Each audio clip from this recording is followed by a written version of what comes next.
Szevasztok arcok, ez itt a Saber és a Hot 16 Challenge kihívás elfogadása, amit ezúttal köszönök Hikának, ami nem 16 éves pornós csajokról szól, hanem valami egészen másról.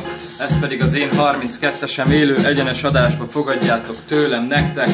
Jó, Nílus, ZMK, fel a kaszt, S.A.B. Big Up Optinak. Jó, ja. Jó. Saber vagyok, csak hogy tud még mindig pályán. A nevem örök, mert mit köpök pörök sokak száján. Miskolcról jöttem, legyek bárhol is a világba. Sokkal jöttek nekem már, de legtöbben hiába. Lepereg a filmed, mielőtt bármit megsejtenél. Eszedbe jutok, ha épp elfelejtenél.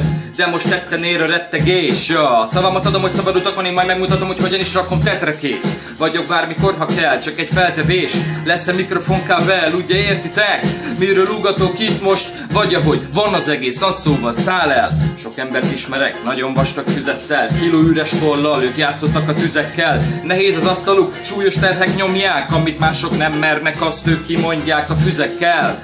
Hajladozok hajnalban rám, hajnalodik, megint hajnalban az van. Mindazok vagyunk, amit teszünk, vagy iszunk, vagy szedünk, vagy szívunk, vagy lövünk, vagy verünk. De én az vagyok, ahogy rappelek, beteg vagyok, rim pozitívba szenvedek, ez rettenet. De mégis kell neked, mit sorok közé rejtenek, úgy szkenneled a rejtjelet, már azt sem tudod merre megy. Pereg az idő, reggel 10, este 11, nincs üzenet. A Verdán már magától hazamegy, az az egy.